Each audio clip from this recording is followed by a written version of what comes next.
Welcome to Breaking Bats, presented by Not For Long Media. I am Brian O'Grady. We are here on episode 2, Joe Musgrove.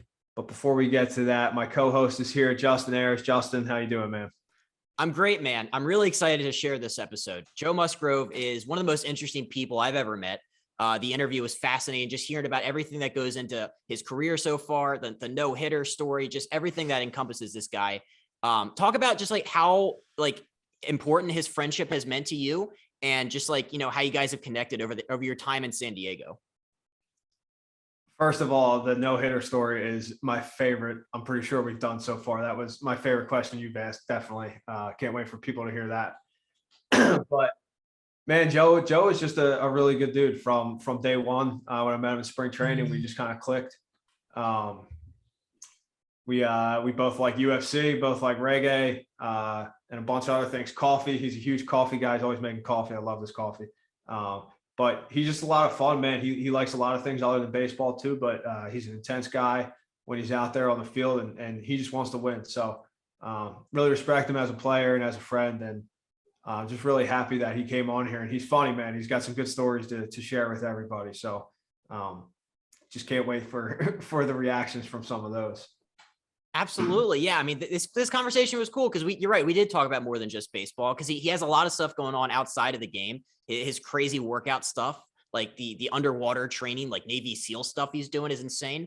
So it's cool. I like the fact that, throughout some of the course of some of these interviews, you're going to get to find out some stuff about some guys that you probably didn't know, which is my favorite part about doing these with you. So Joe's the man. And he's super successful at what he does. So I'm really excited to watch him on the bump here again this year.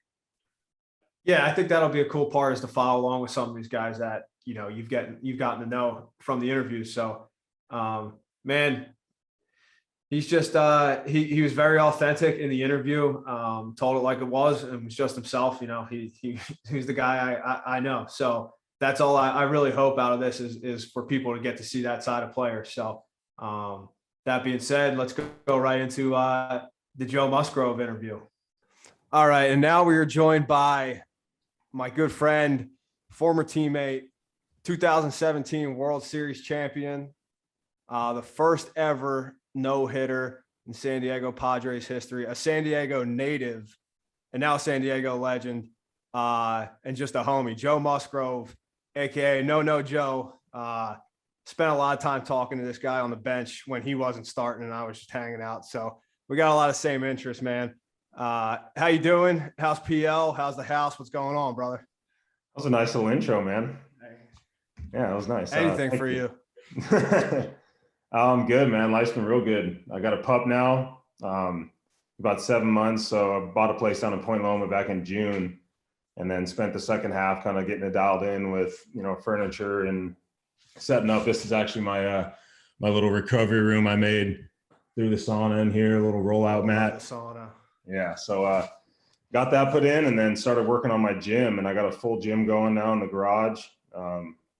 My trainer actually bought the house like half a mile down the street, from me. So he rides his bike over, trains me here in the morning. But it's been good, man. All season's been really nice. And now we're getting some like warmer weather in San Diego. It's always pretty nice, but like it's been chillier than normal. So we got some sun out, so just chilling, man. Yeah, that's cool. Did you actually cover a couple things I was going to say to you? I know the old pup. What's his name? Thelonious?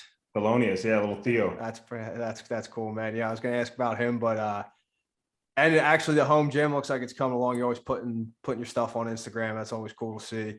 And yeah. On that note, before we move on just a little bit, I got to ask, bro, what the fuck are those underwater workout, like Navy SEAL shit that I see you doing? Yeah, so I just got involved in that this off season, right before the lockout.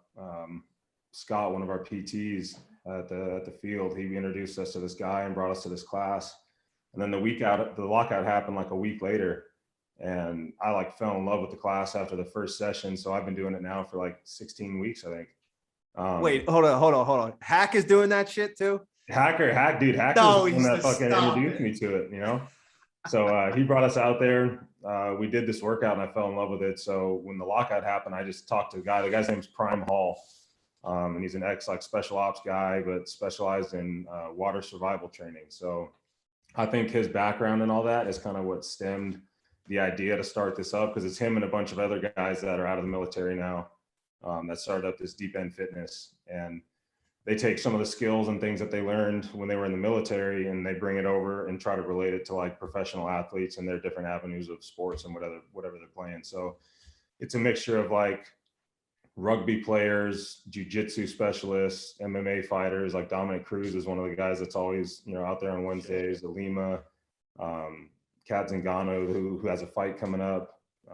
Juliana Miller, who just got in the Ultimate Fighter. So like, I'm a huge UFC fan, so like getting to be around those dudes is incredible. But it just kind of forces you into situations of like pressure and anxiety. You're never gonna not need to breathe. So no matter how good you get at being underwater, like that feeling that comes up when you get nervous and panic about running out of oxygen, that never goes away. So it's just a way for you to continuously challenge yourself while progressing, but never feeling like it's something that you're going to be able to beat. So I just feel like the mindset that you have to get in every week in that class. And my first week, dude, I was like a minute 18 on my breath hold. And now I'm up to over 4 minutes. So I got 4:02 was my previous high. And like, just the self-talk that goes on when you're under the water, like trying to find ways to keep your mind occupied so you're not thinking about yourself and how bad you need to breathe. I don't know. It's exposed a lot of things about me for sure, but all of it's kind of helped me, develop a better idea of what I'm shooting for ultimately, like when it comes to mindset. So, bro, I mean, I don't know if there's a more lonely place that I can think of than under the fucking water, trying to hold your breath as long as you possibly can. I mean, JA, what do you think? Man, you got using some of the strategies and stuff that he talks about. And we do breath work and stuff. I met a couple guys through that class who specialize in breath work. So they've been coming over every week for like an hour before that class. And we do like an hour of breathing exercises. But it's really crazy how like when you really have a sole focus on one thing at a time and just currently what's going on right at that moment, like being able to close out those extra tabs of what's going on later in the day or what you have coming up this week or what you're about to get into in this workout and focusing on what you're doing alone. It's just brought a lot of awareness of how much more capable you are when you're thinking that way, rather than having all these things going on that's clogging up your system and creating drag. So I'm enjoying it. I definitely see that translating on the bump, but you're an intense dude when you're out there anyway. But I don't know, Jay, you think you got 4 minutes in you underwater or what? No, I absolutely not. I'm just curious, how do you get into that stuff? Like in the off season, like how do you find these like alternative workout things that, that keep you busy during the off season? I think you got to be curious, you got to like, one, be curious, and two, not be afraid to not be good at something. But I've just been lucky, man. Like I've been around the right people that have introduced me to some really interesting people. And, if you're open and engaging in those atmospheres, like the people that you're around, you can do a lot of different things and find a lot of different avenues. So I think it's just, being open to new things and being available when the opportunities come, No doubt. And I mean, you gave me a perfect segue to what I was already going to talk to you about. We got flow early in this podcast. Dude, you're like reading my mind right now. The stuff I had written down, you're like, boom, boom, boom. It's perfect. But and we talked about this when you put it on Instagram. What UFC fight was that in Vegas that you went to? Oh my God, dude. That looked so fucking cool. I was so epic, jealous. Dude. Like that was my second UFC fight, and the one I went to before was 225 in Chicago, and it was Romero Whitaker 2, the rematch, and that fight was sick. I think Tuivasa fought on that card too, which he fought on the one I went to in December. But I saw my first shoey live in person. It was sweet, dude. But yeah, this was the Oliveira Poirier fight. Oh, and yeah. Amanda Nunes was on that fight. Sean O'Malley was on that card. It was stacked, dude. So they always do like the two big fights, like one in July, one in December, like during fight week at the end of the year. So that was the big end of the year card.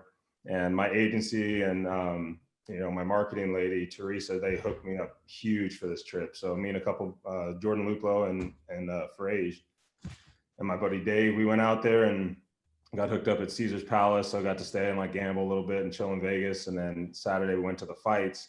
and we had no idea where we were sitting. So like the guys escorting us to our seats, and like we just keep getting closer and closer to the ring, and we're like fucking looking at each other like, no fucking way. And the guy just kept walking us, and we're end up in like 3 rows back from where you enter the octagon, like where they wipe you down and put Vaseline and shit on. So those guys are right in front of us, and then we sit down, and like Jeremy Stevens is right to my right, and I knew him from seeing him at the Padre game, so I got to holler at him for a little bit. And then I look around, and like Aljamain Sterling's there, Justin Gaethje's in front of us, Rose Namajunas, like everybody, Mackenzie Dern. And they put us in the section where like all the UFC fighters that are just going to watch the card sit. So like we're just surrounded by all the fighters. And then Bregman shows up. He's sitting next to me at the fights, and the fight ends, and we were supposed to go to Dustin Poirier's after party. We got invited to that somehow. So we're sitting there, and Poirier just loses. So we're like, we'll probably give it like an hour or so before we actually head over there, give him some time to calm down. And Bregman's like, we got backstage passes to Jason Aldean. You want to go? And I was like, fuck yeah, I want to go. So we all rode with him and went across the street to Park MGM and got to hang out backstage and drink, and then went to the after party at Poirier's and ended up in his section. It was just like a freaking movie weekend, bro. Bro, that's nuts. Yeah, it was nuts. I mean, that's real Caesar's Palace. Yeah, dude. It was Jason Aldean, everything, dude. That's yeah. But I was showing my wife when you were doing it. And I'm like, before you go, and we got to go to the UFC Apex and see, like, get a tour of that whole office. That's sick. Like where they do all the, the Apex and all that shit. It was tight. Yeah, bro. We were watching it, and I'm like, to Delaney, I'm like, we have to go to like, I need to go to a UFC fight and sit up close. It looks so fucking sick. And you got to do it in Vegas. You got to do it in Vegas, dude. Oh, Vegas, the whole city's it's fucking sweet. Yeah, they do it in Jacksonville sometimes, which isn't too far. It's like a 5-hour drive. So if they end up ever doing another one there in the near future, I think we're gonna go. But that's awesome, man. I'm jealous. Before we get to baseball, last thing we'll kind of talk about non-baseball here is the reggae stuff, man. You're wearing a Revolution hoodie right now. We talked about that a lot because you're a San Diego guy. You kind of knew those dudes already, and your walkout song is Vampire by Tribal Cities, who are you're good buddies with, who basically you introduced me to those guys, and now I've gotten to be friendly with a lot of those bands. Stick Figure at the game there, they sent us stuff. K-Bong, I got K-Bong back here. He sent me, all that stuff back and forth. Tribal Seeds is over here. You can't see him signed. Tony's been awesome. Those are sweet. Dude, they're so cool. I sent them, we made them Richie Bats. It's just nuts. Like all those years ago, a kid from Philly, me and my buddies were listening to these bands, and like now you're like, hey, I remember you telling me you went and saw them in Boston somewhere, right? Yeah, dude. And it popped up on the Facebook memories from like 12 years ago. This little bar, like 200 people, was awesome. I told Tony that it's nuts, but man, how cool was that when they're out there wearing your jerseys now at the concert? Yeah, dude. My buddy Dave actually introduced me kind of to the reggae scene when I was like a senior in high school. I just got drafted, and I was getting ready to leave for my first season in GCL, and I had a new laptop, and I was like, you want to load some of your music on here? Like, I want some new music for when I go out there. And he loaded a bunch of his old reggae stuff. So I got out there and I started listening to that, and Vampire was the first song on that playlist of stuff that he added that I heard. And just everything, dude. The beat of it was so sick. And like, I started looking into more of their music, and like, I liked who they were as people. So I was like bumping their music and representing them everywhere I went. And then I was always like doing stuff. In my year I debuted in 16, that off season, I hit him up and like posted a video of like me listening to their new song on my rooftop. And he hit me back for the first time ever, Tony Ray. So we started chatting a little bit, and he was like stoked I was from San Diego and local and doing it.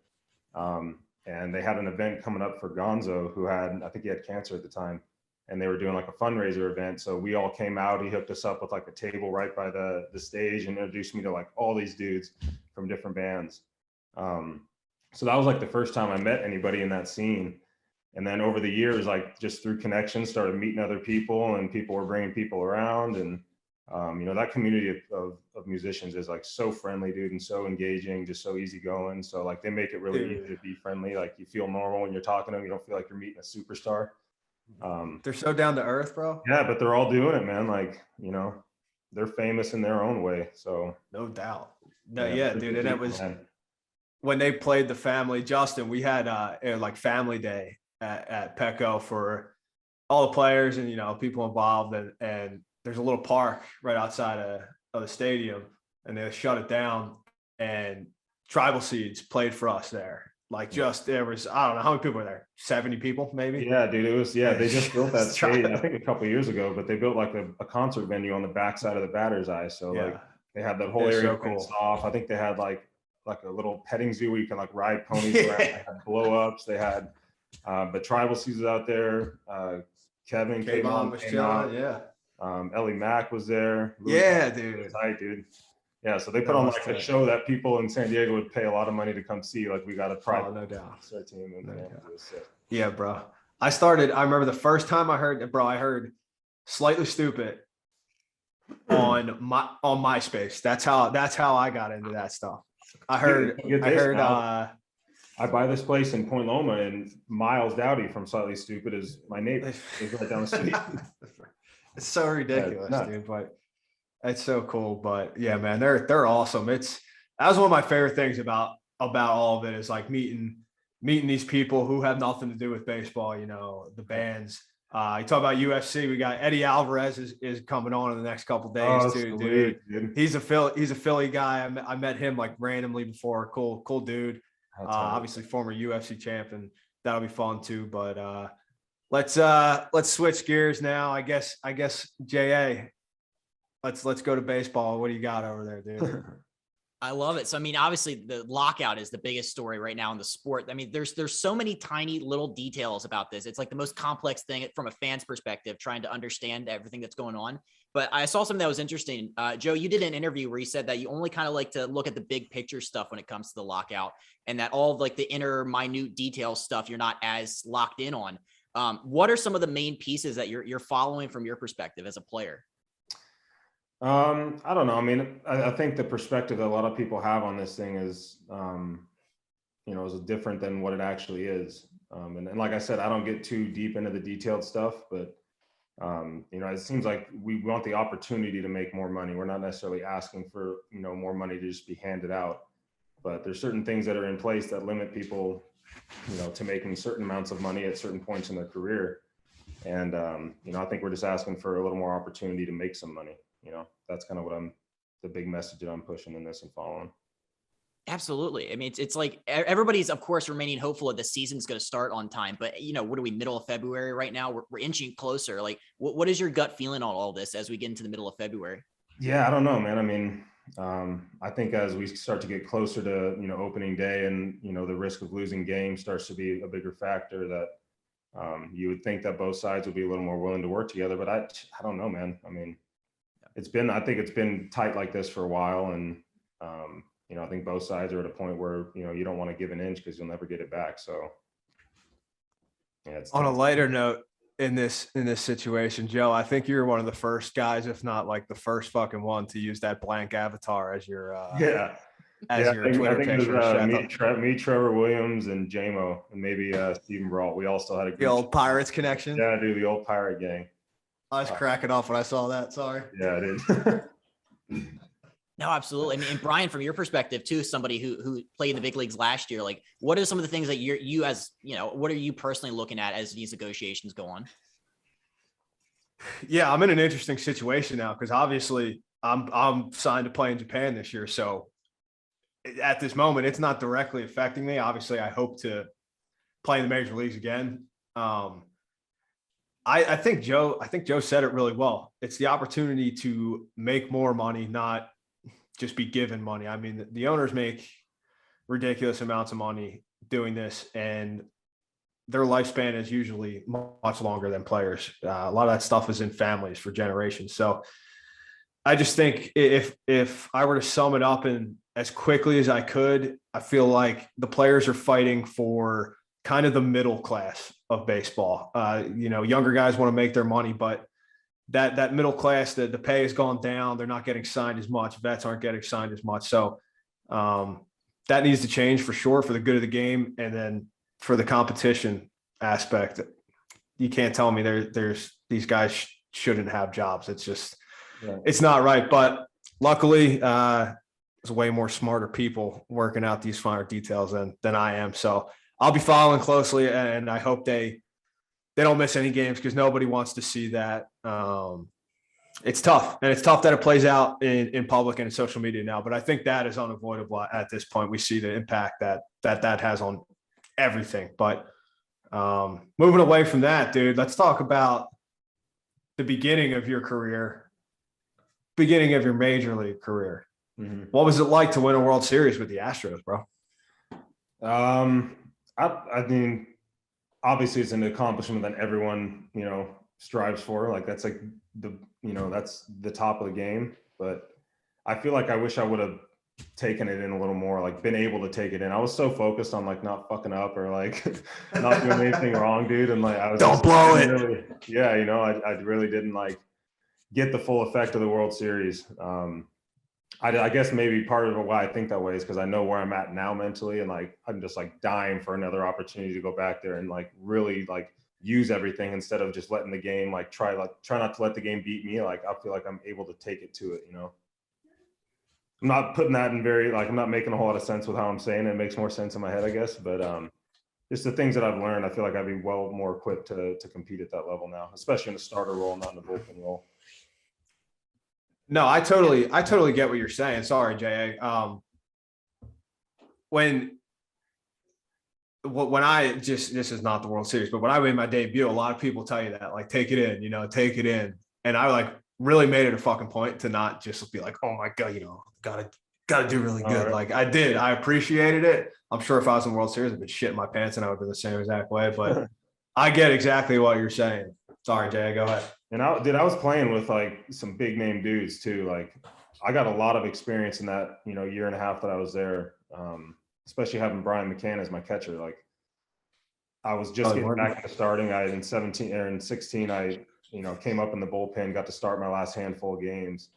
And then 17 started the whole first half. So getting to have him as a starting pitcher instead of a reliever made a huge impact on when I got to go back to starting in Pittsburgh. So I think the stuff you took away from that team was stuff that you'll take with you forever.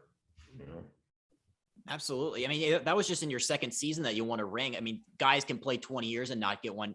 Did you think with that team, the way it was constructed with all the superstars, that you would potentially come away with a couple more rings down there? Yeah, man. I was bummed when I got traded. We'd always talk about just the fact that we had that many big name players and good players that were young on the same team. Like looking back in probably 20 years, you'll look at all those guys that go on to be Hall of Famers and have crazy big league careers. It'll be shocking to see them all on the same team at one time.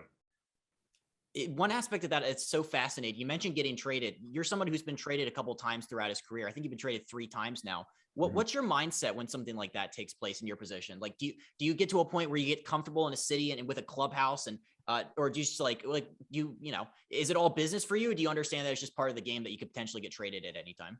It's on to the next one, man. No, you get like, I try to make the most out of every city I'm in, whether it's a city that I'm excited to go to or a city that I know nothing about and have no interest in being in. You try to like dive into the culture a little bit. Like everywhere I went to multiple like sporting events, checked out the museum, saw like some stuff about the city and tried to learn about the city and where the people come from. And it makes your time a lot more enjoyable there when, you understand what the people are about and who's out there rooting for you. You've seen them and you see what's important to them and how they, manage their lives. And Pittsburgh was very different from San Diego or anywhere else I'd ever been, but that city grew on me a lot and I loved it there. When you got to Pittsburgh, was it tough to go from that Astros team to, we'll just say not as good as the team in Pittsburgh? No offense. Man. Absolutely. Especially when you're on like, that run after a World Series, like everyone was stoked and fired up to go to spring next year and like, play as a champion. So getting traded, and I got traded right after Fan Fest weekend. I was still in Houston, like did the Fan Fest all weekend, like thousands of people showed up, bro. Everyone was fired up. And then I'm at the airport about to fly home and I get a phone call saying, like, yeah, you're not coming back here.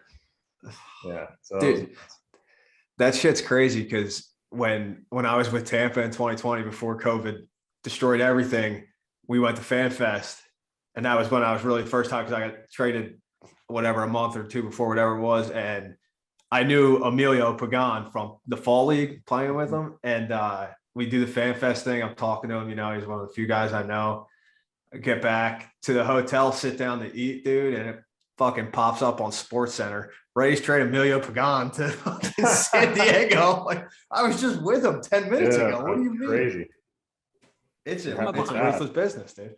From a Yeah, behind man. the I mean, scenes like standpoint. the first trade was a lot different for me. Like I didn't know how to handle it. I didn't even know what it meant. Like for my career, all you could think of is the fact that like shit, I was so bad. Like they fucking got rid of me. Like, but I don't know. I mean, now I see that it's just it's a new opportunity with a team that has more interest in you than who they had before. You know, so it's all about perspective with those things.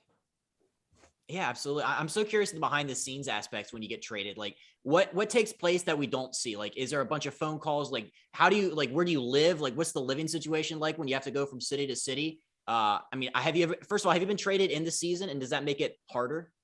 Never been traded in season. Oh, actually my first trade was in season, but it was minor league. So, and I was playing in Johnson, or no, I wasn't playing Johnson City. We're at home in Bluefield, and I got the call that I was being traded, and by noon that day, I was on a bus going 2 hours to Greenville, Tennessee, to play for their team in the same league. So it was an easy trade. It is tougher to adjust in season just because, like, you know, you don't have time to study up a little bit on who you're about to meet and you know, prepare yourself a little bit. You just get thrown right into the fire. But it also can be, you know, a blessing if you come in and you dominate right away. Like that's an instant bond you get with those guys, and it makes it a little easier. So. I was coming off injury during that first trade, so I was nervous as hell because I was going into a new clubhouse, like hadn't thrown in like over a month and a half, and like and I did pretty well in the first like couple starts, so I fit in pretty well with them. But yeah, it can be difficult. I'd rather be traded in the off season for sure. Yeah, but then you got lucky and you got traded to your hometown, San Diego Padres. How fucking cool was that when you got that news, dude? Mm-hmm. A lot of like different emotions, man. I was like super stoked at first, but almost like in shock because I didn't think it would ever happen. Like the odds of me coming to San Diego, especially after they got Darvish and Snell. So it was like almost hard to believe at first. And then I went through like the phase of like a few minutes of panic and anxiety, just thinking about all this shit storm that's about to happen in San Diego, being back home. But overall, man, it's been like the best thing that's happened for me, you know? Like I got to play other places. It's not like I've been sheltered and never left home. You know, I've been out and I've seen a lot of stuff, and I'm a better person for it. But now getting to bring it back and come to play in San Diego when I feel like I really am like entering my prime and like, or not entering, I guess I should say, in my prime. You know, should be having the next couple of years should be the best years of my career. So the timing of when it's happening for me is, you know, everything's ideal. Yeah, and you know, you've been around a little bit, so there's definitely some different pressures that go into playing where you're from, as great as it is. But, you know, if you don't play well or whatever, there's a lot of people that might be like, dude, what's going on? Or you stop in the gas station and someone knows who you are, and they're like, dude, what the fuck happened last night? But Yeah. you're good about that stuff. I know before you had your new house, you'd be longboarded back home after the games, rolling through the gas like this. Sure. Stopping for pictures and shit, dude. That's so cool. I know that's why a lot of fans like you over there. And I mean, besides being a hometown dude, you're a regular San Diego guy. And that's it. Like I talked about, like I try to be that same person in like every city I go to. So like when I was in Pittsburgh, even I was cruising my fucking longboard through downtown, like saying what's up, freezing your ass off. Yeah, like I want to be able to be comfortable in the place that I live and like do the things that I like to do and be who I want to be, so that I can go out and perform and not have all this extra added stress of trying to like live a double life. You know, I'm just gonna go do what I want to do and let people fucking act how they want to act. There's times where I've been an asshole to people, like, and sometimes I'm in just a bad fucking mood and I don't want to talk to anybody, and like I'm allowed to feel that way. You know, I felt really bad about it for a while, but like I'm nice to people and I'm friendly like way more often than I'm ever like an asshole. So I'm so curious about something because you're right. You're from San Diego. You grew up a Padres fan. So often in sports, like, I'm from the DC area, and I've always wanted Kevin Durant to come home and play for the Wizards. He just refuses to because he says he doesn't want to be around his family. He wants like a separate part of his life. Like, are you someone did you want to eventually play for the Padres when you made your major league debut, or like, how did you kind of see the hometown relationship kind of panning out in your career? Yeah, dude. I mean, when I was like, before I even got drafted, I'm like in my head picturing out like what the ideal situation would be like, like what it would look like. And it was always to get to the big leagues fast, which I didn't. Like, I thought I was going to be in the big leagues in like 3 years, but it took me fucking 6 years. But get to the big leagues fast, have a chance to play a little bit and groom myself, compete for a World Series and win, and then come back to San Diego and retire into the sunset back at home. Because ultimately, man, I don't know how long I want to play the game. Like, ideally, I'd like to play 10 years maybe, and then if I'm dominating at that point in my career and still really strong, and I'm not going to leave a lot of money on the table, but I don't know. There's other things in my life that I kind of want to try and get into and check out before I'm, too old to do them. So I think having all that shit in mind too has helped me playing back at home. Yeah. Like, are you glad you had the experience of going out to, getting drafted by the Blue Jays to Houston to Pittsburgh? Or do you look back and do you have fond memories of your time, and then now you're back home in San Diego? Absolutely. I mean, like, I can look back and say like every one of those spots was like the best time of my life at the moment, like I loved where I was at. I was, mentally, I could be honest with myself about how hard I was working and what I was doing to make myself better. So like, I felt good on that aspect. The city seemed to all embrace me and love me. So that felt good, getting to play in a city where you wanted. Like, everything lined up really well, man. So, it's more joyous being back in San Diego just because this is home. Like, I can celebrate things and let my family and friends that like have been on this journey with me for a long time, let them kind of reap some of those benefits of being back home and, getting to spend time with them and get hooked up to do a lot of cool things. So it's been good, man. Yeah, this year I didn't look at the exact numbers, but you've been a pretty good pitcher for a little bit now, but I feel like this year was another kind of step up for you in terms of your production. I know the strikeouts were we would talk and during the season. I know you were pretty close to the league leader for a lot of that. So was that another adjustment that you made, or were you more comfortable, just another year in the big leagues, being home, being more comfortable? What do you think led to that little next step this past season? I like to say it's just like the evolution of me as a pitcher, like my knowledge for myself and what I do well.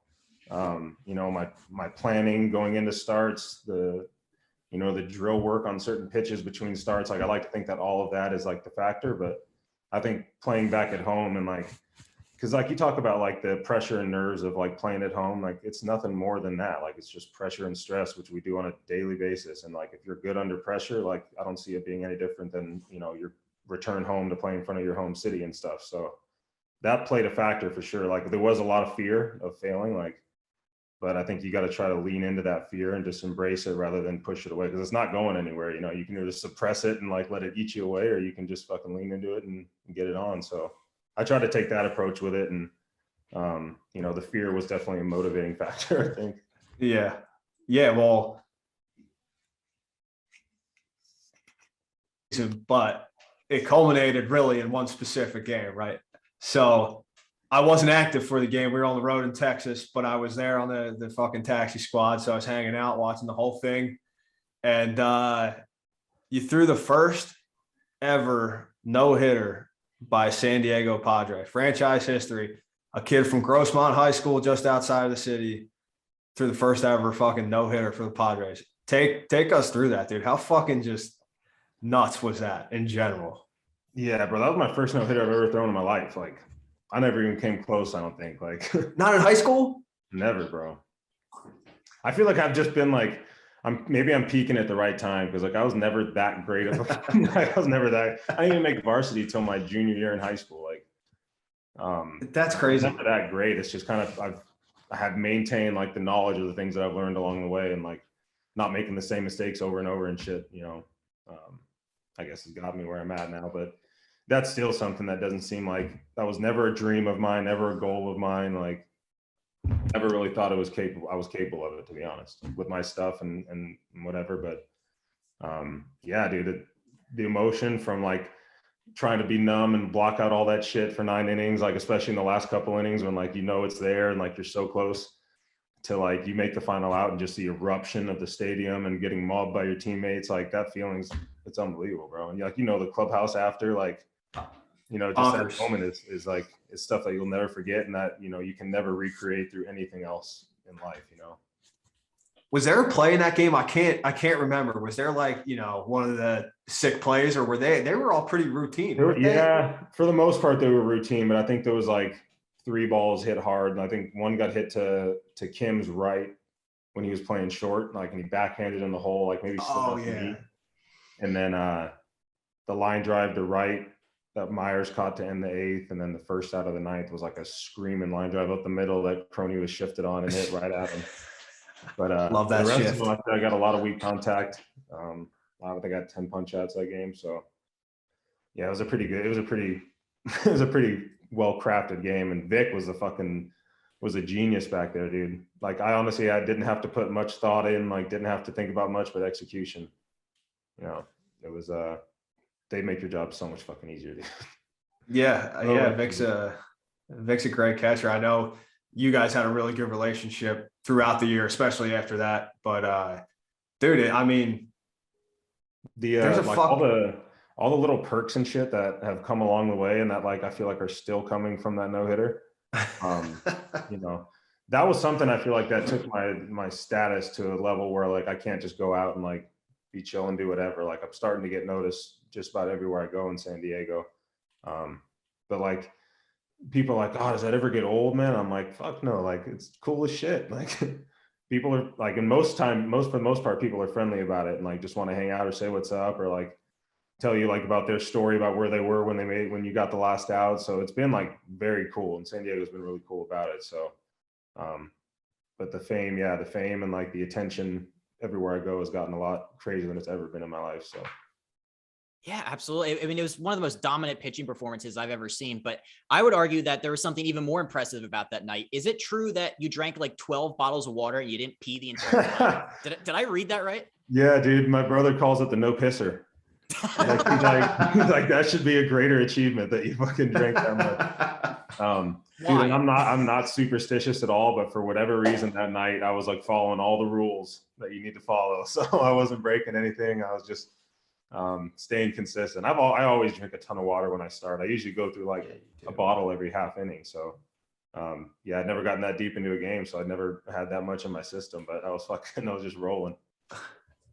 Did it get hard as the innings, as time went on and you're inching closer to this milestone? Did you ever like waver at any point? Did you get close to going up taking a piss? Yeah. Like, what was the dynamic there? Yeah, the bottom of the eighth after I got the last out, or what would have been the top of the eighth? No, bottom of the eighth. I came in the dugout and I'm sitting there and like just mental broke for a minute, and I was like started thinking about the fact that I really had to pee, and then I was like, damn, what if I get out there and I do fucking throw this no hitter and I get mobbed? I was like, if somebody like squeezing me in their punch, I'm probably gonna piss my fucking pants on the mound. Like, so that was the first time I like really seriously thought about it. And then I'm like, what the fuck am I thinking about? Like, just try to get that back out of my head and get back on baseball. But it wasn't overbearingly bad, but I was like, damn, if I get super pumped here and like I'm getting squeezed and like crazy, I'm gonna piss myself. What's a better feeling though, pitching a no hitter or that first piss after you drank a dozen bottles of water? Oh, dude, the no hitter for sure. I don't even remember when I pissed or how that I pissed. Like after that moment, I was so excited because I had to stay out there and do like an interview and do an interview and like talk to a bunch of different people and shit. So I was out there for like another 15, 20 minutes after the game. But yeah, that urge went away as soon as that thing was finished. I'm still cracking up about that. That's so funny, man. But it like there's you got a fucking mural in San Diego now, bro. Yeah, at my high school, bro. How cool is that? That's so cool. Like it's that, too, dude. The people that did it, ground floor. It's sick, dude. Yeah. It's. I mean, that's amazing. I'm pumped for you. Deserve that shit. But like for me, I loved watching you play or playing behind you. Whatever it was happened to be that day for me. But the thing, obviously, that's the huge accomplishment that most people are going to remember. But the thing for me that I really appreciated about you as a pitcher and as a baseball player in general, on the mound, one, we had a lot of injuries this year, and that bullpen was banged up. And on the days where maybe you didn't have your best shit, you found a way to just nut through 5 innings and save those dudes in the pen. And I know those guys really appreciated that, and the whole team did. But I don't think fans a lot of times see that shit or notice it, where you're just grinding and getting outs and helping the rest of your team. So that is one thing for sure. But then, dude, you hitting cracks me up. Love it, dude. JA, you ever watch this guy hit? I mean, it's no joke. He's grinding in there. How many base hit bunts you have this year? 3? Dude, a handful, yeah. I feel like I'm up there thinking I'm like I'm so confident as a hitter, and I watch myself on film sometimes. I'm like, you fucking asshole. Like, you look like an idiot. No, dude, he gets it. I mean, he cares. He gets it done. Sack bunt, base hit bunts. I mean, he's not just up there. He's actually trying to do something, trying to help the team, which I always appreciate too. He's one of the few guys that you're gonna see have his cleats on basically the whole game sitting in the dugout. That was always I appreciate it. Yeah, dude, always strapped up. I guess just I feel like that goes back to even like minor league ball. Like I would wear my cleats in the dugout sometimes for minor league games, or I'd just go put them on mid game if the situation was shitty, because I was like, I'm not gonna not be ready if they ask me to go in this game. Like if I get that chance and I'm like don't have shoes or anything and I can't do it because of that, I'm gonna be fucking pissed. So love that. Yeah, and that I don't know, dude. I think it's cool. I think it just shows what kind of person you are, what kind of competitor you are, that you do that stuff. But we'll finish up. I just want to get your outlook on this next year real quick, and then I know JA has some rapid fire questions he wants to finish up with you, and we'll get you out of here. But yeah, you got a new manager this year, Bob Melvin, and just the end of the year last year didn't go exactly the way anybody hoped.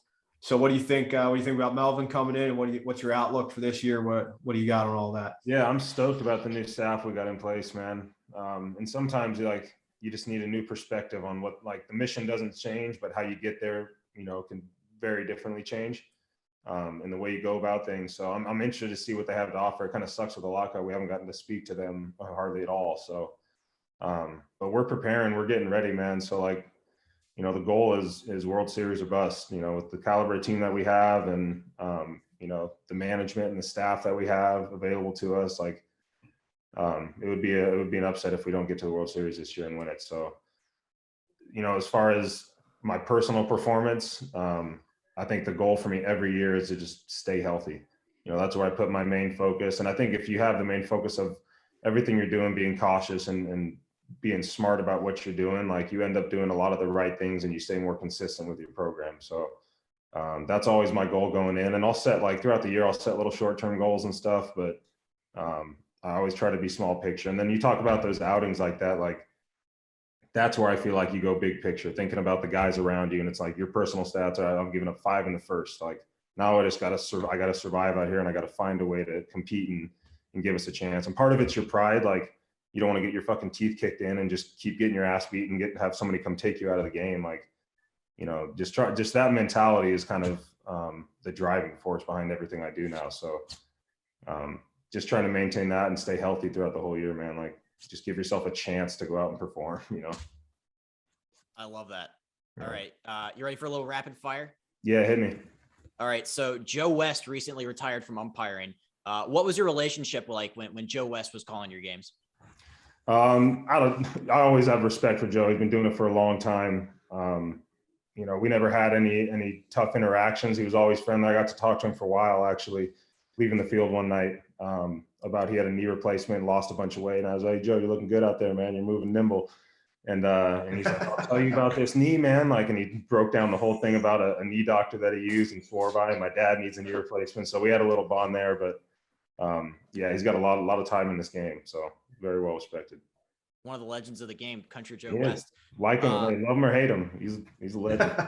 He is. So we talked about this earlier, but you're a big longboarding guy. Do you do that to and from the park? And what's the best city you've encountered to ride your board around?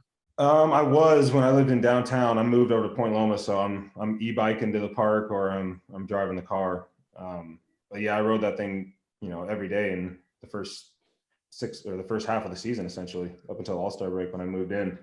What was the other part of your question? It's just like when you've been like, you've played for Oh, the Pittsburgh, best place to ride. Yeah. I liked Colorado a lot, but not like in season. Like I don't take the board on the road with me, in season, but like on vacations I've taken, like Colorado's sweet. Views out there though. Hawaii was tight. But San Diego's tough to beat too. You got hills, you got beaches. Pretty nice. It's the total package. Yeah. Speaking of San Diego, what's it like getting to show up to work every day, playing with so many great superstars? It's the shit, man. Yeah, having like, especially as a pitcher, man, having like a defense like that behind you. I mean, you just, all the confidence in the world to just attack and let them work behind you. Quick innings. They're a big part of why I had a successful season this year. And then the offense behind you and the knowledge. Like Manny Machado is so misunderstood in the game by like fans looking in from the outside. But getting to see those guys that you have a perception of how you think they are. And then you go in and meet him and they can completely blow you away. Like he's a way different person than what, some people think he is. So getting to be around guys like that and see it firsthand is pretty damn sweet. Sorry, I had to jump in, JA. This is anytime Manny's name comes up on this podcast, I have to say that this is a Manny Machado podcast because Joe just said it, dude. That guy's the best. He is a grinder out there every damn day. That guy is the fucking best and would be my third baseman every time. So sorry, Jay, keep going. No, I mean, you're talking to an Orioles fan, so you're speaking my language. You're not gonna find a bigger Manny Machado fan than myself. Just a couple more, just like you've played with Brian. So like, do you have any great, like behind the scenes in the clubhouse on the road? Like what's a good Brian O'Grady story that people might not know? The OG. Oh God, I'm scared. He's a gamer, dude. I don't know that I have a crazy specific story. Most of our nights were spent, playing fucking Xbox or, chilling in the hotel room. But as a player, he's a fucking gamer. Engaged all game long. The guy that'll come up to you and then like fire you up on the bench for no reason. The first 2 or 3 innings of a game with Brian O'Grady is prime fucking time because he's beamed up and ready to fucking go. He's taped up. And it's the idea that you might get the opportunity to get in, or when I do get in, I'm gonna be fucking ready. And he's ready every time. So he's a dog. That's a great point. You got to bring the juice if you could come in and pinch hit. Oh yeah, and you bring something to the table. Like if you're not in the starting lineup that night, find a way to fucking make some noise and shake shit up and get people going. So he's the guy you want in your corner. I appreciate that. Mm-hmm. That question was for you, Brian. All right, last question. What's the best piece of advice you've ever received? Oh God, that is a hard question. I guess the what seems like a cliche now because it's said so often. Fall in love with the process of what you're doing more so than the results. And the way I would reword it now after listening to Matthew McConaughey's Green Lights. I don't know if you guys have read that or listened to the audiobook, but you haven't, you got to check it out. It's him narrating like a 6-hour story about his life and like life stories, life lessons. It's incredible. But his phrase that he uses is be less impressed and more involved. So like whatever you're doing, whether it be baseball or, finances or whatever, as soon as you become more impressed with who you are and what you're doing and all the things that are coming with it and less involved in the process of how you got there, you limit yourself on what you're capable of. So being less impressed and more involved, essentially just be more engaged in what you're doing and less involved with all the things that are coming from it and the result itself. I love it. That's all I had. This has been amazing. Thank you so much for coming on. I mean, Brian and I, we're super amped to have you on here. Yeah, you guys run a good podcast, man. That was fun.